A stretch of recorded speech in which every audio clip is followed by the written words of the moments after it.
Hello and welcome to the latest episode of Thinking Tackle. I'm Ali Hamidi and you join me at probably not the most beautiful day ticket lake you're ever likely to see, but one with some of the most stunning carp in the land. We are at Bayeswater day ticket lake in Chelmsford, flanked by the A12 and right next to Syndicate Lake that I fish quite regularly. I'm a member of that one. I've helped myself already this year to a couple of absolute scaly stunners in there, and that's exactly the sort of fish we're going to get in this day ticket lake. Now my guest is someone that's probably not renowned for his day ticket fishing, but someone who's very accustomed with fishing big fish venues, so it's going to be really interesting to see how he's going to combat a day ticket lake that so many of our viewers are likely to fish. So that's the twist, and the guest, James Turner. So we're going to get in his swim and see exactly what he's up to.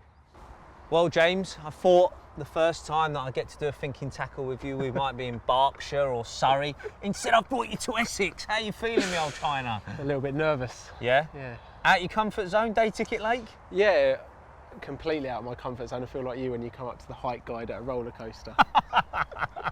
You said you've got something lined up for that sort of answer, but look, all great anglers can pretty much adapt to any situation. That's the sort of level that we put you at. You're a big fish angler, you're used to fishing lakes with not many carp in, to be fair. So how do you combat a day ticket lake with 150, 200 carp in that's only what would you say, 3 acres? Yeah, it's probably about that. I mean, just they're still the same carp, you know, they still swim the same, they still feed the same, there's just a few more of them, so hopefully take everything I've learned on the other pits and bring it to here, you know, but not forgetting the fact they're still carp, there's just a few more of them, so take that into account and work with that. Absolutely. Now the venue's been very, very kind to us. They've given us 4 or 5 swims that's given us access to both open water and the shallow water. Yeah. You've chosen the open water. Why did you do that? Well, when we turned up, we got here quite early this morning and there was a few fish showing, just a few head and shoulders, and they picked up a few more, and they were mainly out in front of here, so showing out in line with the pylons out there, and just wanted to try and nick a quick bite really. They were obviously here, there was nothing up in the shallow end, so thought we'd start off here, try and nick a bite quickly before we put any bait out. Well, let's put it into context. We're in the last week of May, okay? So generally we would have expected some nice sunlight and you know, t-shirt weather with fish in the shallow water, but sometimes you do get this, don't you? It's not the lowest pressure band, but it's not that high either, is it? Yeah, the pressure's just dropped down. They spawned a couple of weeks ago, the weather's cold, you'd expect them to be on the munch really. I was expecting to be carrying the shade of the trees away from the sun with a factor 50 on, but that's the way it goes, isn't it? Yeah, absolutely. So you've picked to fish in slightly deeper water. You've already had a bite, which I was about to get onto. Unfortunately, it come off. Yeah. But that was just what, on a single out there in the middle? Yeah, it was on a single in the middle. There was a few fish showing, so I chucked a choddy out. I chucked 2 out, one a bit longer, one a bit shorter, and then I had a liner and saw a few a bit closer in, so I reeled the right hand rod in, chucked that again a bit shorter, and it went off, and unfortunately lost it. Yeah. Okay, well, last question. How long are you going to sort of persevere just with like dibbing around singles in the open water before, you know, you hatch a plan, or is that your plan? To start with, definitely going to chuck some singles about, see what's going on, maybe get on a zig, see if they're up in the water. You know, going out with Jake, product testing's really shown me, open my eyes to zigs, and on this kind of water they can be absolutely devastating, so I'm not going to ignore that. But I'm definitely going to look at putting some bait out later on and sit on it as well. I made the mistake on my last thinking tackle of just chasing the fish around, and there's enough fish in here, they're going to come across you at some point, so I'm bearing that in mind. I'm going to learn from my mistakes the last time and try and bag a couple. All right, brilliant. He's going to stay calm, collected, and hopefully bag a few. I'm going to get into my swim. I'm going to follow the lead here. He's had a bite and a pop-up, so I'm going to get a rig tied, get some more food in the swim, and hopefully it won't be too long before we're bent into another carp. Hopefully. Top man. I'll see you in a minute. Well, here we are. This is my humble abode. To James's left, it's swim number 9. Lucky for some, Ian Rush's famous shirt number. And yeah, a little bit different. I'm set back a bit from James. It's into a bay. The wind's trickling in nicely. It's starting to swing a little bit, I believe, in the southerly direction, but it's a nice wind, to be fair.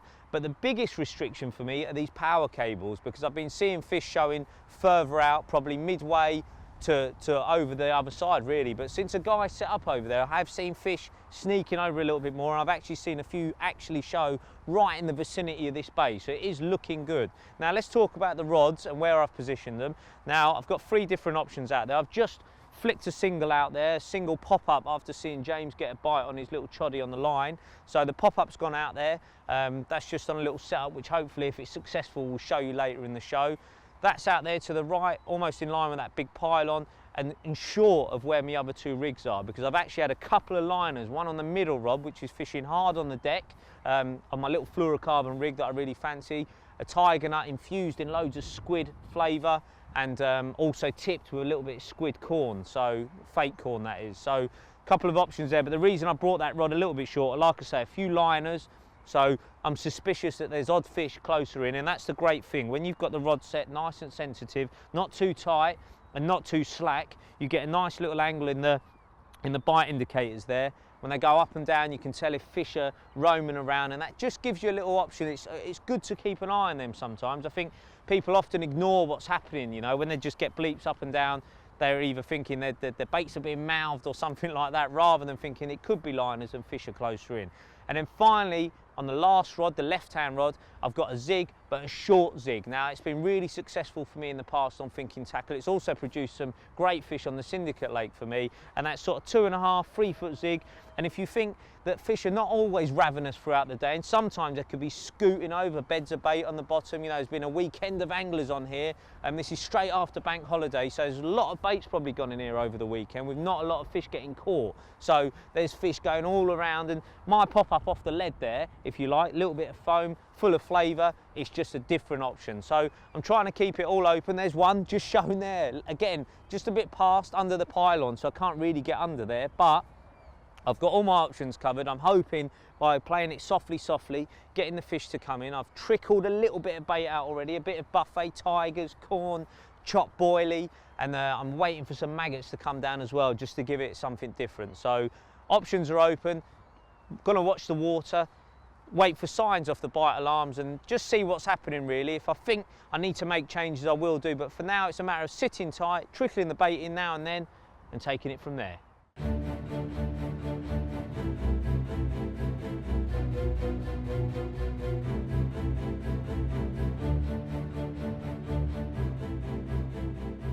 Right, let's have a look at the bait that I've been putting in. It's all about little and often on these day ticket lakes. You saw me on St John's, I was up and down that bank, sprinkling bait in, never overloading the spot, putting enough in to get a bite and keep fish sort of antagonised to feed in the area. That's the important thing, and that's why I've got these maggots in the mix, basically. They work so well there, and it's not something I'd often do in the summer because of the attention and nuisance fish, but I think if you don't just fish maggots and you have a boilie on the hook and you tip them with a bit of maggot, or you just have them in the mix along with the rest of the buffet bait, if you like, you've got your options covered. And there's not too many nuisance fish in here, a few tench, I don't know if there's any bream, but you know, I don't think I'm going to get hounded by lots of little ones. It might be the fateful last words, but anyway, not to worry. But there you go, look, reds and whites, just to give me options. And it's a gallon in here, but I won't be hoarding them out all in one hit. I'll just be putting little amounts into each spod and getting them out there, and that's what I'm doing. So they'll go quite a long way.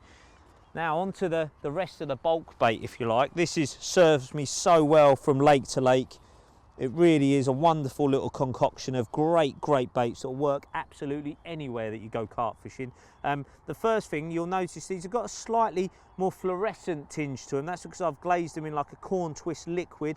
What that does is, because I've got that little zig out there, it's giving me a slightly higher halo off the deck. Lots of taste, fish are coming in and out, and I just drizzle that on, almost like olive oil if you like, onto your salad, just to give them a bit of a coat.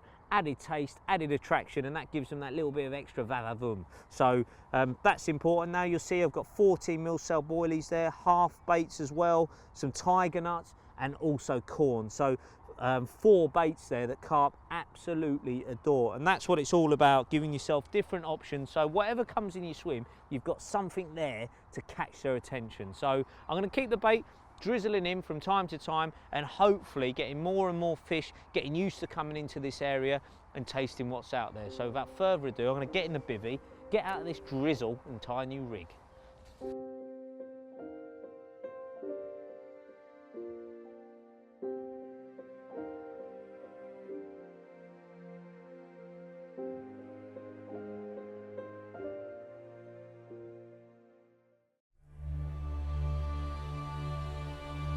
Well, good morning to a drizzly Bayeswater. It has been a night of epicness after lots of frustration the previous day. Shall I go through my action and then lead on to yours chronologically? That works for me. Yeah, brilliant. Well, first bite of mine, I think it was about 1:30 in the morning. I made a tactical switch and it paid off, and then the recast rod then produced another fish, at which point it was about 4:30 in the morning. I hadn't had a wink of sleep, so that rod stayed in, and I thought I'm just going to get some bait out there and let the area rest. Whilst I did that, James, back in his swim, managed to nick one at first light, a lovely common, didn't you? Yep. And then finally, just a little while ago, just before the cameras arrived, this one. Talk me through the night, mate. So yesterday evening I put out a bit more bait. I put out a bit of hemp, a bit of seed, a bit of sweet corn in the attempt to try and get them feeding because they just weren't working on the singles. But all night I've been catching tench. And being kept up acting Gillian cameraman to you didn't help. And so I decided I wanted to leave the rods out for a little bit longer. So I changed over to chod and hinge rigs just because they're a little bit more crude and the tench can't get away with it so quickly. And yesterday, like a punch bag, bang, bang, bang, yeah, they're bouncing off them. So yesterday we noticed that when we started casting and markering out, that the fish moved off to the back or the other side of the lake. So I didn't want to disturb them too much. So by having the hinge and the chod out there, it meant that the rigs could fish for a little bit longer and not cause so many problems. So it seems to have paid off because I've had this lovely one and a slightly bigger common. Amazing stuff. And you know what we said to you about scaly stunners? Well, here is one. That is, you know, typical of the fishing here.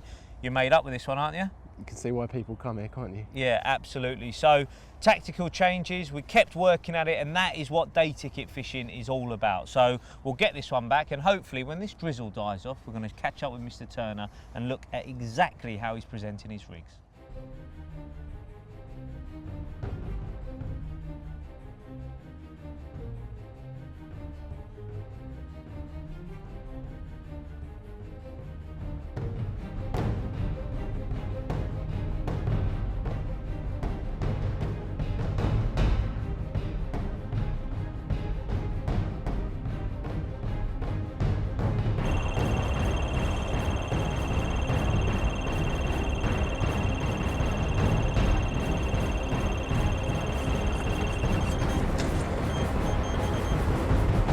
Well, well, well, after all that frustration the previous day, a night of absolutely no sleep, me and JT have really sort of both made different tweaks, to be honest, different tactics.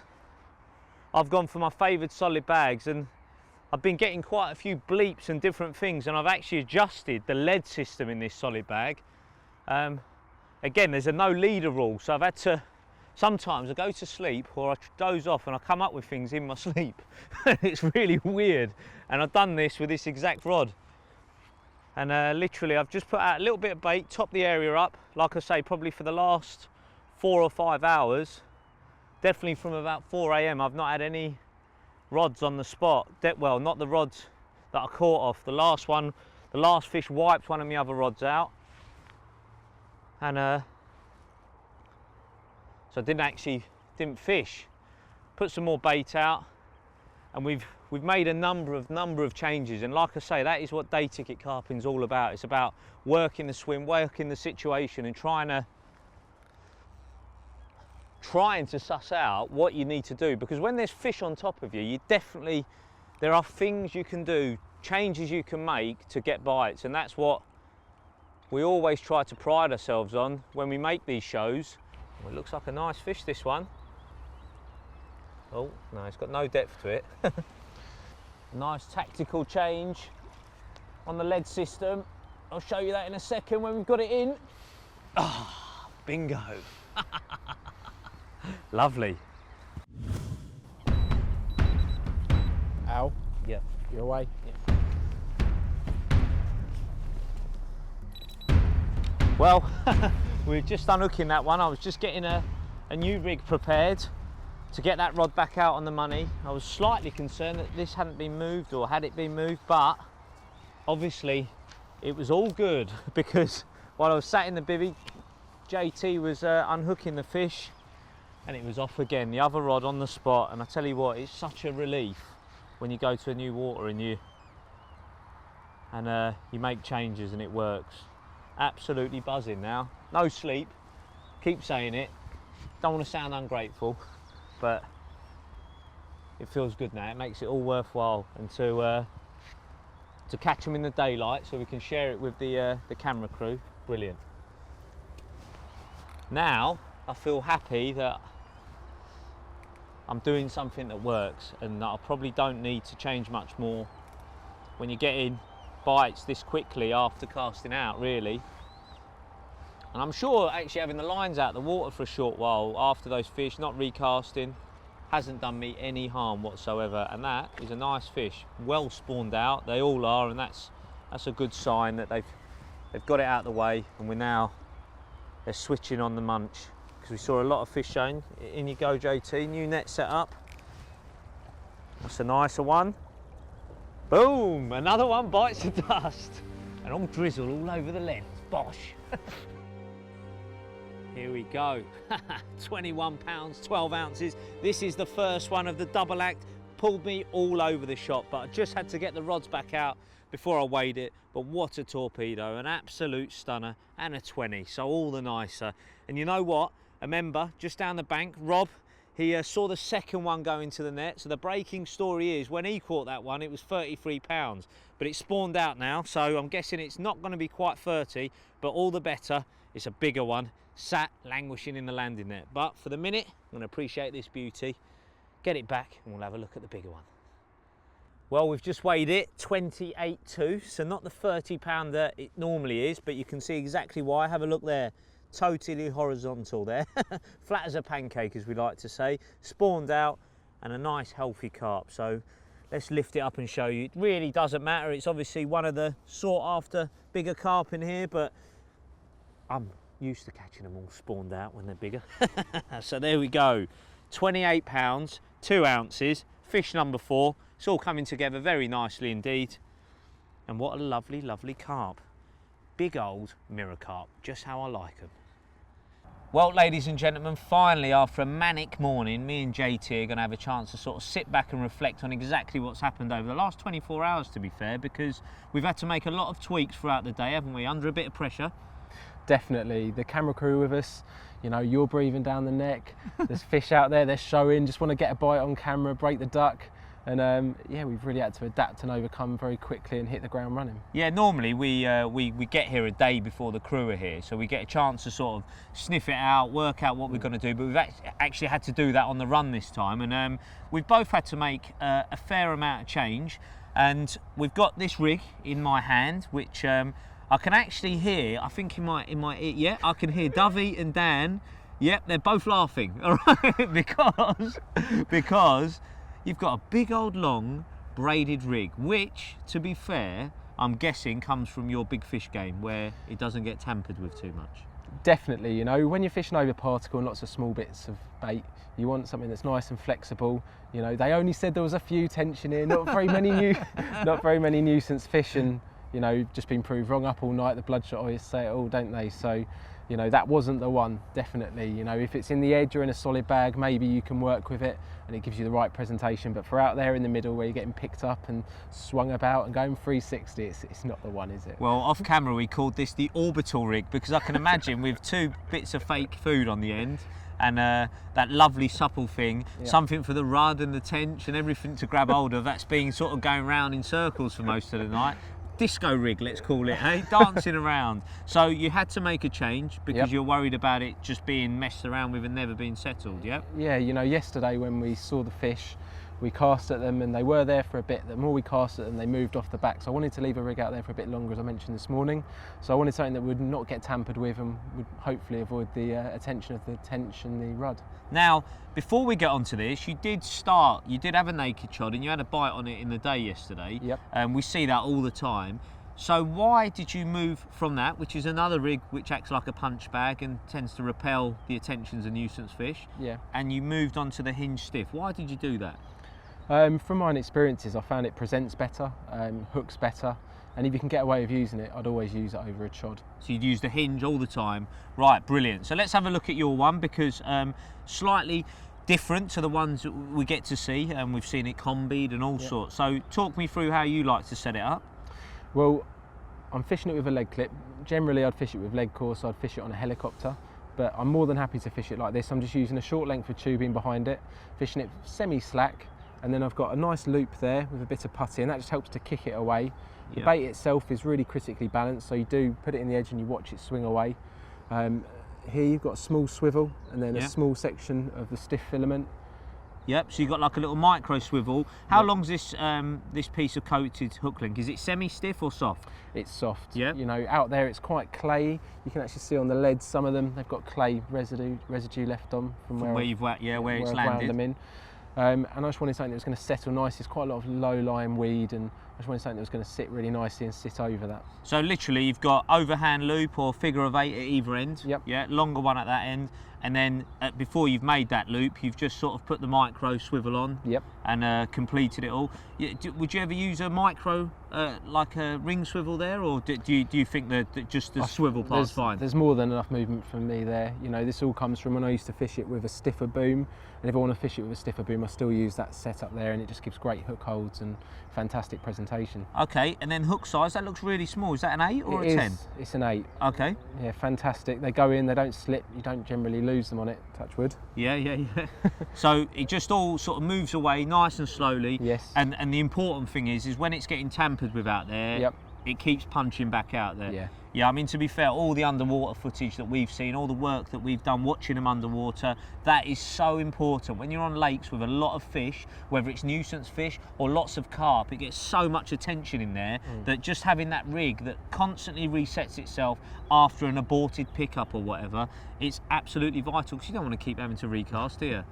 No, and the other thing about this is where we're punching it quite low to keep it out of the way of the power lines, you know, this is casting perfectly, hitting the clip very quickly and like going down, just not tangling, you know, it's perfect presentation. Absolutely. And how does this vary then, mentality wise, from the fishing you're used to doing? You wouldn't normally have to be this active, would you? No, not at all. I mean, this is my go-to rig, and you put it out in the spots. Unless you're seeing fish elsewhere, or unless you're going to move, you generally leave it. You know, I'm very, very active, but the rods will stay put because you don't want to be spooking them, recasting. Even on a pressured lake like this, they're used to people around them, they're used to people casting. But even so, yesterday we moved in here, we're casting about, and they moved off us. Absolutely. You know, and when there's only a small-headed carp, you know, they could be the other end of the lake. Yeah, definitely. So a rig that sits there nice and settled, waiting for that pressured day ticket carp to come along and pick it up.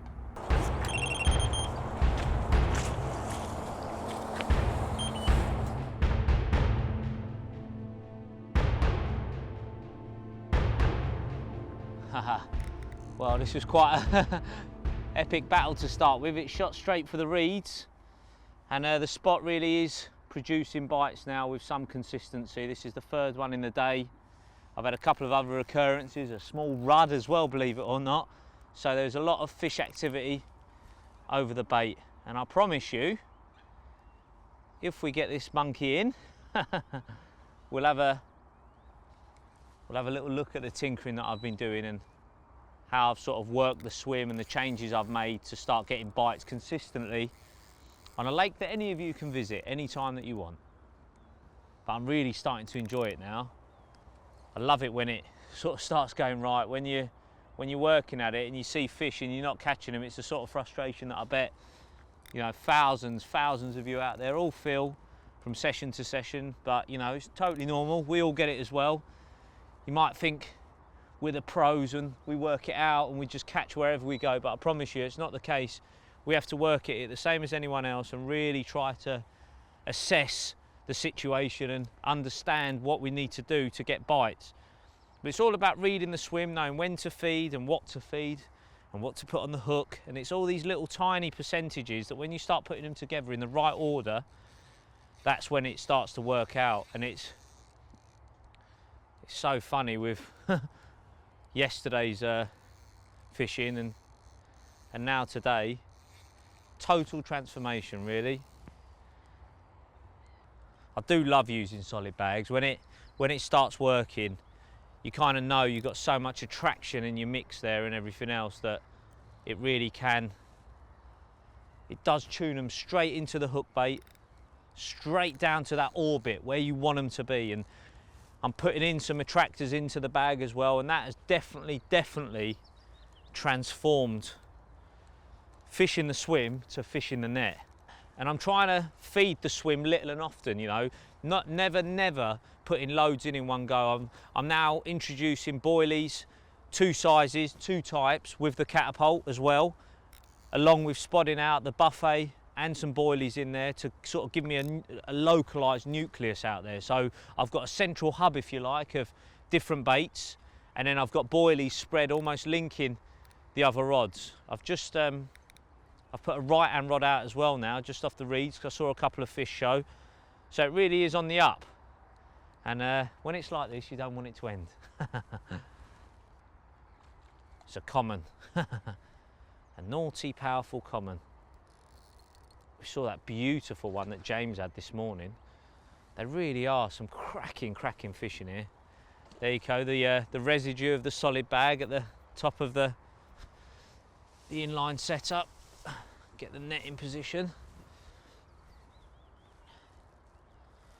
James, I know, has been keeping an eye on the bait at the top, and we're both trying to be active. I'm being active in my swim. He's being active doing what he does so well, which is spying on carp, trying to work out a way how to catch them. He's probably not used to seeing this many fish jumping around and that. We're getting closer, ever closer. Absolute. Like the Mike Tyson of carp, these are. Battlers. Come on, Iron Mike. Calm yourself down. Ah, here we go. Nearly. No.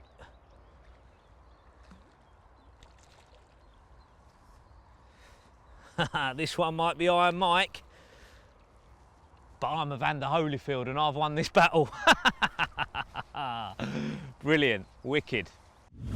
Right, just get some water on this beautiful bronze common. Lovely, lovely carpeting. I know I keep saying it, but should never get bored of appreciating them, no matter how big they are. And this one, I reckon, is probably around 15 to 16 pounds. I'm not going to weigh it. It's not a PB, but a very, very beautiful carp. And once again, absolutely timely, proving that everything's working nicely. Let's get him up so we can appreciate its splendour one last time. What a lovely, lovely carp. And hopefully, this is the time now where I'll take you through the rig if the fish don't interrupt me. Well, finally, a small, short lull in the action to take you through this rig, because to be honest, I did originally start using a standard inline setup, just put an inline lead over a shock leader sleeve after first tapping out the harder insert that comes with an inline lead, but I really do love using like a running shocker on these pressured day ticket lakes. I've seen it on the underwater filming that I've done. You saw me use it at St John's on Thinking Tackle as well. It really does seem to sort out pressured fish. So the issue I had, there's no leaders on this particular lake, so I had to come up with something to overcome that rule. Really simple. What I've done, if I just pull this out, what we've got here, we've got a size 8 ring swivel. Then I've got a normal tail rubber that will go on a leg clip. But basically what I've done is I'm just putting it straight onto the swivel. So simple. That pulls onto there, push that into there. So that's the end there. Now I've threaded on an inline lead minus the insert, and I've also got a short length of probably 10 inches of tubing. Okay, that's sort of quite heavy tubing that will really bed down nicely. Now the important part is not all of these gubbins. That obviously helps and makes sure that I can get away with it. It's this little fella up here. That is a little no trace system, if you like, with a safety bead that will just slide off the line when something butts up against it. So this is a really safe way of fishing, a running, shocking inline with no leader. So I'll show you exactly how it works here. So this, I'm the fish, pull it up it goes until it comes up against this bead. Now what will happen during a lot of the fights is that bead will fall off, and if your line does ever break, you'll see that lead just moves over that sleeve nice and easily. So totally safe and very good way of overcoming the leader ban. So that's the lead system, and something that really helps, because when you use a solid bag you always want an inline lead just to keep the mess and the gubbins inside the bag to a minimum. Now onto the hook link. This is a very short braided hook link. It's actually quite a heavy braid, it's 30 pounds, but that doesn't bother me. It's about sinking fast, and the fact that it's, oh, little bleep there over the shoulder, there's definitely fish in the area and a real chance of another bite. But like I say, the heavier braids sink fast, but they're not likely to cut into the fish's mouth, and that means a lot to me when I use braided hook links. The hook, the crank shape, really, really good when you're using just simple rigs, a knotless knot. All I've done is tied the knotless knot there and just cut the tag end, and that's my little signature setup, a little ring swivel, straight on the shank, a micro one, and a hook bead, and that's it. And the bait, the same as I did at St John's, I thread it on with floss, pull it through, tie the boilie stop on, and then just dab the floss down with a lighter, and that's it. But the hook bait has also been really, really important. I played about with hook baits in the solid bag to start with. I had ones tipped with maggots and everything else, but I was having lots of problems with nuisance fish. So I did have a little bit of folklore from our South African friends that I talked to, who are masters at getting the best out of attractors in their fishing. And they said they use a spicy one, Mystic Spice, with corn when the chips are really down. And I'd logged that because I'd seen that a few bites had been coming out on white hook baits, and I wanted to sort of match that a little bit, but still wanted to punch them attractors into the swim. So the solid bag, complemented with that little spicy and corny hook bait, has totally transformed the session. That's all gone inside a solid bag, like I say, short hook link about 8 inches long, and then a nice sort of corn and activated hemp mix ground bait. And then what I'm doing just before casting out, I'm injecting that bag with a garlic attractor and also a pineapple attractor. So you've got 4 or 5 different baits going out there. And also when I made that ground bait mix, I had some other attractors put into that, a coconut one and again the pineapple. So you've got lots of different pHs, lots of different scents, lots of different taste levels, and that spicy hook bait over the top, which is the cherry on the cake. And that seems to have really, really made a difference. And the fish, along with this little setup, are getting tripped up time after time. Let's hope it continues.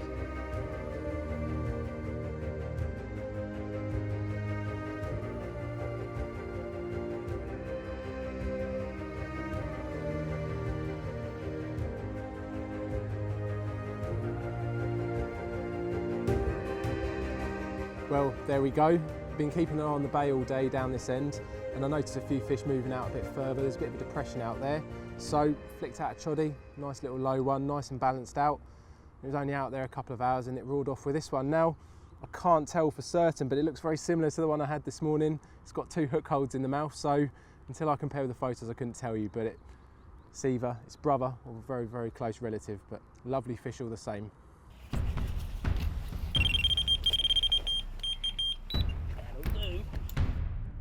Well, we are in again after, believe it or not, quite a frustrating spell where I was seeing the most fish I've ever seen over the top of these rods, and the baiting sort of pattern, if you like, is really starting to work nicely, and the fish are definitely preoccupied now. They're feeding, they're showing loads of interest. The spray of boilies, the nucleus of the buffet in the middle of it is definitely keeping them busy now. And it took a little while. I was sitting on my hands, I was thinking, should I change it? And interestingly, that running shocker that I've shown you has done the last 3 bites, and the fixed setup did the bigger fish, but hasn't done one since. I've got a little occurrence on it, and I've actually had a couple of little sort of pulls up to the top and then down again, which look like liners, but from the underwater filming that I've done in the past, I know that that sort of indication when fish are on you often mean you've had a fish get away with it, to be honest. But it just shows that it's all well and good getting the bait right and the hook bait right and the rig right, but if there's a part of it that's not quite matched up, then even when there's loads of fish on you, like the middle rod and also that right hand rod, which is, I put sort of a plain rig, if you like, a little multi-rig off the reed bed, and there's definitely been fish over that, and that hasn't produced. So again, just proof that the right lead system in the right situation is absolutely key. It's about putting all the bits of the jigsaw together on these day ticket lakes, and it can vary from session to session based on how the fish are feeding in your swim, how much they're moving, what food you've got out there, and you've kind of got to match your rigs and your setup to the situation. Not, one rig, one bait, one lead system doesn't suit every single day that you go to a lake. And on these types of venues, it's the tweaking and the tinkering, fishing like a matchman really, that makes you consistent. This is a nice fish, really lovely clean fish here. Just ease him over these reed stems. Come on. Oh, that's so close. Another Bayeswater carp. Is not mine yet. It is now. Brilliant. Made up with that one. Well, how about that? 21 pounds, 8 ounces, dark as you like, absolute stunning day ticket carp. And it just goes to show when you get it right, they just keep on coming. Perla.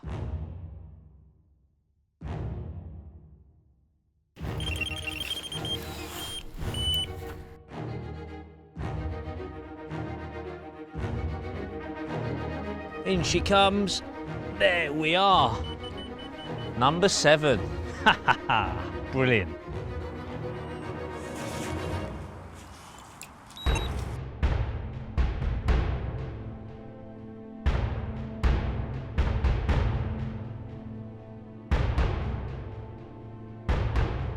Well, bit of drama here. This fish is obviously taking James just round the reeds there, and he's very safely got his waders on, and he's just trying to follow the line out to where the fish is.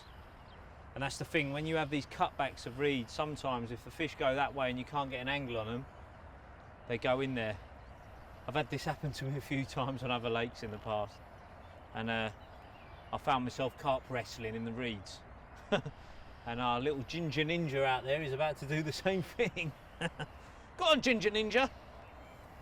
See if it can come back with a carp. There's very little line between a reed stem and the fish, so there's almost no stretch. So if you try to hand line them, you can sometimes even straighten a hook out. Anything can happen that close. So if you can untangle them, you've got two options. You either let them try to swim out, which is going to be difficult, or you do a bit of carp wrestling and try to hand line it and hug it. But he's got his net out there, which is a start. You right, James? This will be heroic. A thinking tackle first, I think. Trust the big fish man to be out there wrestling. You got it? Yeah. He loves a good wrestle and he's only got it in. Go on, Ginger Ninja. Woo-hoo-hoo! Tell you what, that's something I wouldn't have been able to do. If you're 5'5", don't do that. If you're tall like James. 5'5", 5'2", isn't it? No, definitely 5'5". Cheeky sod. Well, here's the culprit that caused all that commotion. Wrapped itself round a reed bed. It just wrapped round one stem, but I didn't want to pull it in too hard in case the line parted and leave this fella trailing. Couldn't resist bringing another rod up and having a go for them up here after that one earlier. Hopefully there's a few more. Ali's still having them out in the open water, but really, really chuffed with this one.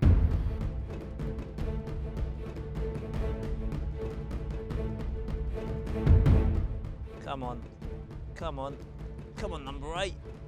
Oh, yes. Another one really bites the dust. Well, absolute bedlam. Just when I got the other rod out, this one rips off. I haven't even had a chance to look at the first one in the Deadly Duo, but here's the second one just after I changed it to a running shocker as well. So both on the same setup, both with the same result. Wicked. This is the one that we didn't get to look at in sequence. This is actually fish number 7 and the first part of that flurry of action in the early evening. What a mental day it's been. Absolutely amazing. And another lovely looking upper double mirror from Bayeswater. Wicked.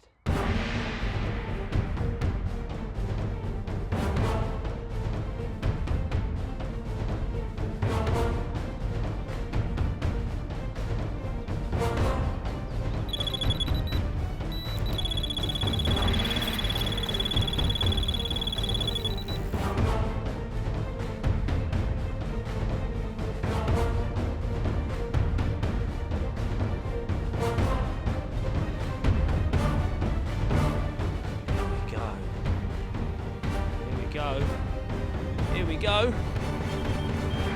It's in the net. Fish number 9 in swim number 9. Wow, check this one out. What a stunning carp. The third in a flying flurry of carp in the evening. It has been an amazing day. And you know what? You never stop learning, even when it's going really well. And I tinkered with my middle rod. It was on the same solid bag setup, but a different lead system. And I put it onto the running one, the same as the left, and the last 2 bites have come on that. And it just goes to show, putting all the bits together, lead system, good hook bait, good setup, and bingo. Carp like these will be yours too. What a great way to end the day. And you know what? I think me and James have had just about enough. We're absolutely shattered from our night and day's work. I think we won't even put the rods out tonight. Just going to get our nuts down for a nice bit of grub and a nice sleep. See you in the morning.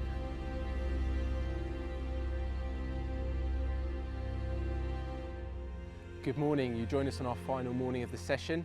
I've had this lovely 18-2 mirror. I took it along with another one, a 16-10 mirror.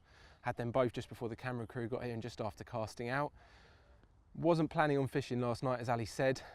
Kept on baiting, but curiosity got the better of me, and I did chuck one rod out and had a bite very, very quickly off it. Didn't cast out again. I needed my beauty sleep, as did Ali after the night before. So this fish has made me more than happy this morning. Hopefully we'll be able to snare one or two more before we go, but if not, really chuffed. Looks like a nice one. Another dumpy one. Great colours on it. And here we go.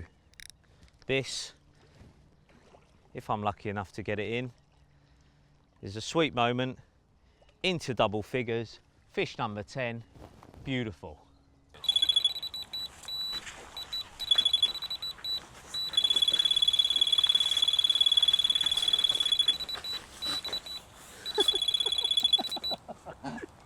Well, with fish number 10 just in the sling, we just weighed it and we were getting ready to start packing to go home, but I'm going to get my old mate James Turner in here so we can have a little bit of a recap on how it's gone. JT, you here? Yes, he's here. Beautiful. I'm here.